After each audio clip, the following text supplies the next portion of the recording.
Olá, sejam bem-vindos de volta ao canal Física na Rede com Anderson Vieira, o canal da física e da espiritualidade. E se você gosta desse tipo de conteúdo, ou está mesmo precisando desse tipo de conteúdo, vai logo dando teu joinha, fazendo a inscrição no canal, caso ainda não tenha feito, que é para divulgar o canal e para que a gente possa fazer mais vídeos como esse.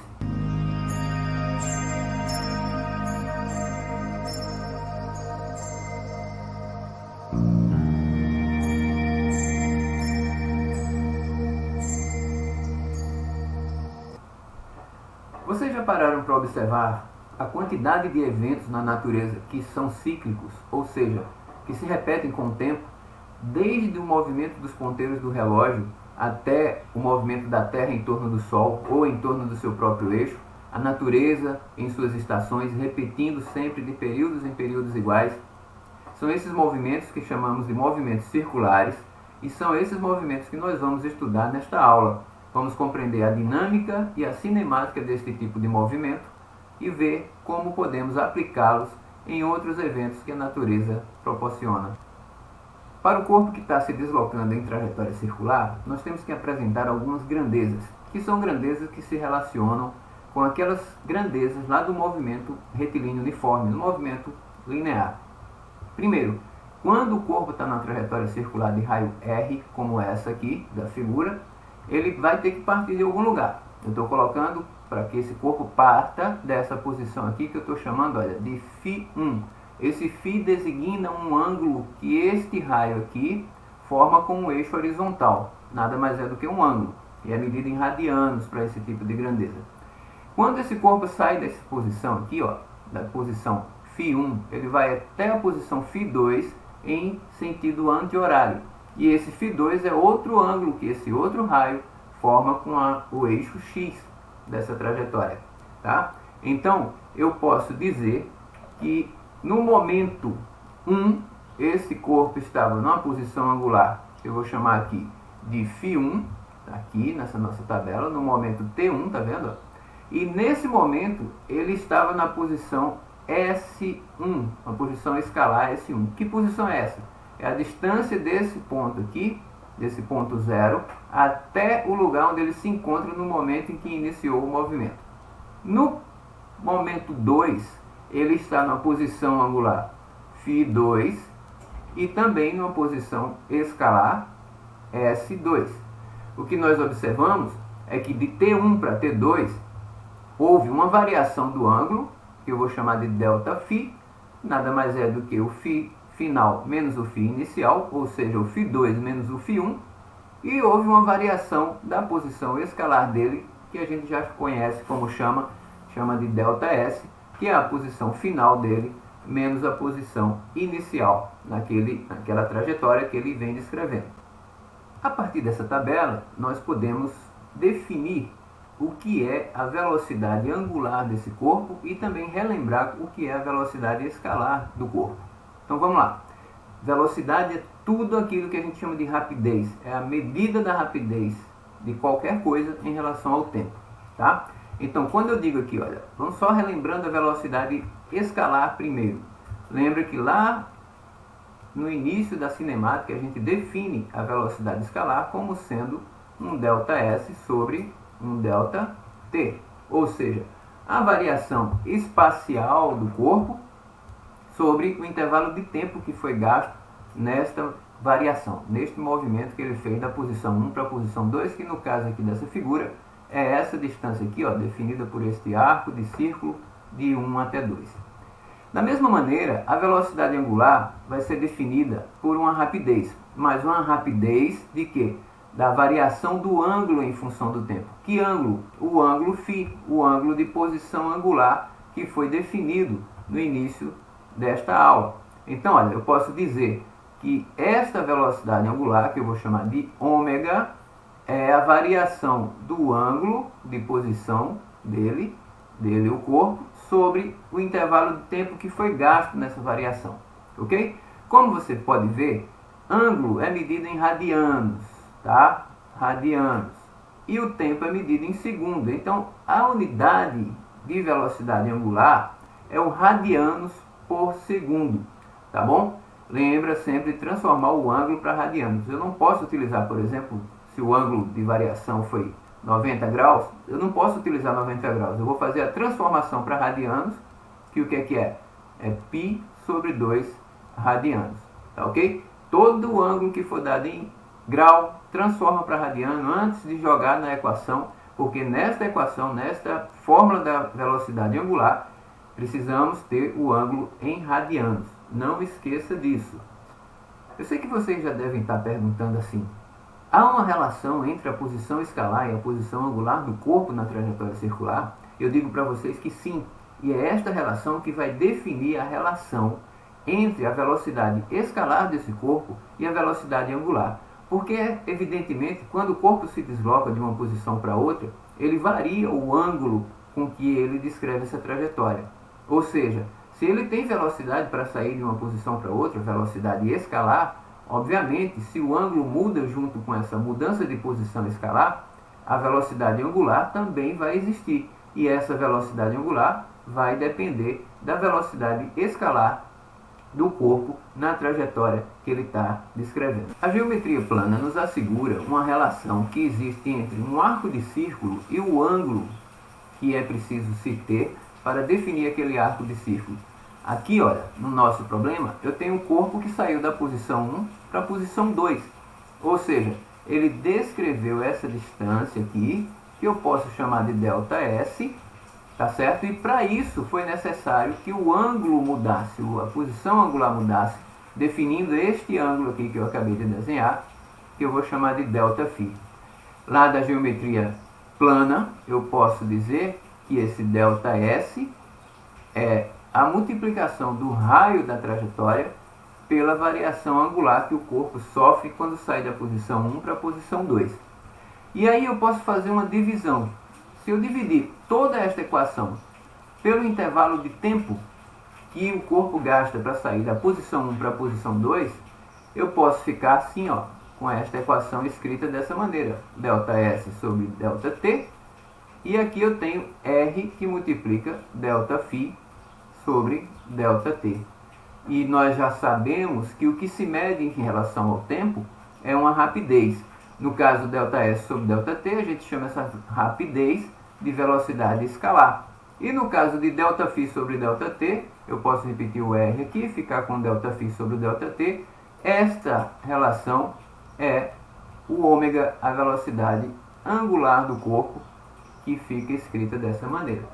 Tá? Então a relação entre a velocidade angular e a velocidade linear é esta: V igual a ômega R, tá? Ou, se quiser e achar melhor, o ômega é a velocidade escalar sobre o raio da trajetória, e assim a gente encontra a razão que existe entre essas duas grandezas. É uma razão importante porque vai ser usada ao longo deste capítulo. Em sua trajetória circular, um corpo pode fazê-la, desenvolvê-la, descrevê-la com a velocidade constante ou variável, uma velocidade escalar mesmo, constante ou variável. Isso vai fazer com que a velocidade angular dele seja constante ou variável também, ok? Então, se considerarmos que ele tem uma velocidade linear de módulo constante, por que eu estou falando no módulo? Porque a velocidade é um vetor e não tem como, numa trajetória circular, a direção e o sentido da velocidade do corpo ser constante, mas o módulo tem. E esse tipo de movimento nós chamamos de movimento circular uniforme, e vamos descrever uma função horária para esse movimento circular uniforme, que vai estabelecer uma relação entre a posição angular dele e o tempo. Então vamos partir da definição de velocidade angular. Lembra que a velocidade angular do corpo é a variação da posição angular desse corpo em função do tempo, ok? Fazendo esse tempo inicial zero, disparando o relógio no momento em que ele inicia o movimento, eu posso escrever isso aqui, ó. A velocidade angular é o φ final menos o φ inicial, que eu vou chamar agora de φ0, dividido pelo t final menos o t inicial, que é zero. E aí, fazendo uma operação matemática simples e rápida para esta relação, eu posso chegar a esta função aqui, ó, φ igual a φ0 mais ômega t, ok? Esta relação aqui me dá a posição angular do corpo em função do tempo. É uma função horária para a posição angular. Para isso, eu tenho que saber qual é a posição angular inicial desse corpo e qual é a velocidade com que esse corpo vai descrever esses ângulos, ou seja, qual a velocidade angular do corpo.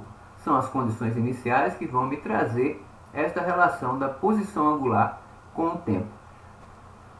Antes de passar para o conceito de força e aceleração centrípeta, que é uma força ou uma aceleração que aponta para o centro da trajetória circular, vamos lembrar de algo. Veja, sempre que a gente quer dizer que algo se repete, a gente fala em frequência.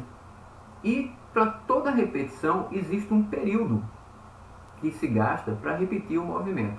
Então o que é o período do movimento? O período da Terra em torno do Sol são 365 dias. O período da Terra em torno do próprio eixo são 24 horas. O período é, portanto, o tempo que se gasta para o corpo descrever toda a sua trajetória circular, para dar uma volta. É o tempo de uma volta completa. E a frequência é o número de voltas que se dá dentro de um certo intervalo de tempo. Então, período e frequência têm uma relação entre si. Nós vamos ver que relação é essa agora. Agora acompanhe comigo esse raciocínio. Se eu digo que o tempo para o corpo dar uma volta completa é o período do movimento desse corpo, tá? O que seria a frequência? A frequência é o número de vezes que o corpo repete o movimento dentro de um certo intervalo de tempo. Matematicamente, eu posso escrever a frequência dessa maneira. Eu chamo F igual a um N, que é o número de vezes que o corpo repete o movimento dentro de um certo intervalo de tempo. Tá? N sobre ΔT é a frequência desse corpo. Agora, se eu considerar que o corpo dá uma volta dentro de um intervalo de tempo ΔT, que eu chamo de período, e esse período eu vou chamar de T maiúsculo, se eu substituir esses valores na expressão da frequência, eu vou ficar com F igual a 1, que é o N, dividido pelo T maiúsculo, que é o ΔT, chamado de período. E aqui eu chego à relação entre frequência e período, onde a frequência é o inverso do período. Se eu pensar em termos de unidade de medida, que eu represento assim por F entre colchetes, a unidade de medida de frequência é o inverso da unidade de medida de tempo. No sistema internacional, o segundo. Então, olha, a unidade de frequência é o segundo elevado a menos 1, que eu designo por Hz ou Hertz. Portanto, um corpo que tem uma frequência de 10 Hz é um corpo que repete em 1 segundo o movimento dele 10 vezes. Então, qual é o período desse corpo? Pensa aí um pouquinho. Agora, vem ver o truque que eu vou utilizar para fazer o cálculo da aceleração e da força centrípeta sobre um corpo que descreve uma trajetória circular com velocidade constante. Veja que, nesse círculo à esquerda, aqui, eu tenho um corpo que está girando o círculo com velocidade que não muda de valor, muda de direção e de sentido, porque existe uma força, existe uma aceleração centrípeta que atua nesse corpo apenas para mudar a direção e o sentido da velocidade. Mas, já que a velocidade é constante, eu posso calcular essa velocidade, sendo constante em módulo, assim, ó, V igual a ΔS sobre ΔT. Mas quem é o comprimento desse círculo, que é o que o corpo descreve ao girar? É 2 vezes o π vezes o raio da trajetória. E o tempo que ele gasta para dar uma volta completa é o período do movimento. Então eu posso ajustar essa equação e dizer que o período desse movimento pode ser escrito como sendo 2πr sobre a velocidade dele, que é constante em módulo. Agora, vou fazer o truque. Eu vou imaginar um círculo, já que o valor da velocidade não muda, que tem raio V e cuja aceleração centrípeta vai fazer o mesmo papel que o vetor velocidade aqui, ó, nesse círculo primeiro aqui, tá? Se você observar, nessa posição aqui, nessa posição 1, olha, é a representação do vetor aceleração, que está no mesmo sentido da força aqui, tá? Na posição 2, o vetor aceleração está apontando assim, ó, e eu tenho esse vetor 2. Então, o tempo que esse vetor, a aceleração aqui, gasta para dar uma volta completa nesse círculo de raio V, é o mesmo tempo que esse corpo gasta para dar uma volta completa nesse círculo de raio R. Ou seja, a aceleração que eu estou chamando de centrípeta está fazendo o papel da velocidade naquele primeiro círculo, tá? Então, olha, eu vou ficar com o seguinte. Qual é o comprimento desse segundo círculo? 2π vezes v. É o mesmo ΔS no primeiro círculo, só que aqui é o ΔS nesse segundo círculo, que é 2 vezes π vezes o raio. E quem é o ΔT para dar uma volta completa nesse segundo círculo? É o mesmo intervalo de tempo, t, que é o período do movimento, tá ok? Então, olha, eu posso dizer que nesse segundo círculo, eu vou ter 2π vezes v sobre a aceleração centrípeta, que faz o papel da velocidade no primeiro círculo, tá certo? Como sendo o período do movimento. Já que esses dois períodos aqui, ó, devem ser os mesmos, porque enquanto o corpo gira aqui com velocidade v, o vetor aceleração aqui dá o mesmo giro nesse círculo de raio v, tá? Então esses dois períodos aqui, esse período e esse, são iguais. Se eu igualo essas duas expressões, eu vou ter 2π vezes r sobre v igual a 2π vezes v sobre a aceleração centrípeta. E uma operação matemática rápida aqui vai me dar que esta aceleração centrípeta é v ao quadrado sobre r. E se eu multiplico essa expressão pela massa do corpo, eu vou ter a força resultante sobre o corpo, que é a força centrípeta. Então vai ficar m vezes a aceleração, que sendo centrípeta é v ao quadrado sobre r. Esta força centrípeta serve única e exclusivamente para mudar a direção e o sentido do vetor velocidade, mas não o módulo, tá? E assim eu chego a uma expressão tanto para a aceleração centrípeta quanto para a força centrípeta que atua num corpo que descreve uma trajetória circular com velocidade que tem módulo constante, ou seja, em movimento circular e uniforme. Gostou dessa aula? Então não esquece de dar logo o joinha aqui embaixo, tá certo? De compartilhar com os amigos para que essa aula chegue ao máximo de gente possível, para a gente poder fazer esse canal crescer e vocês terem direito a mais aulas, ok? Então dá logo esse joinha, faz um comentário sobre a aula e não esquece de passar para os amigos, tá certo? Deus seja louvado em nossas atitudes, um abraço e até a próxima.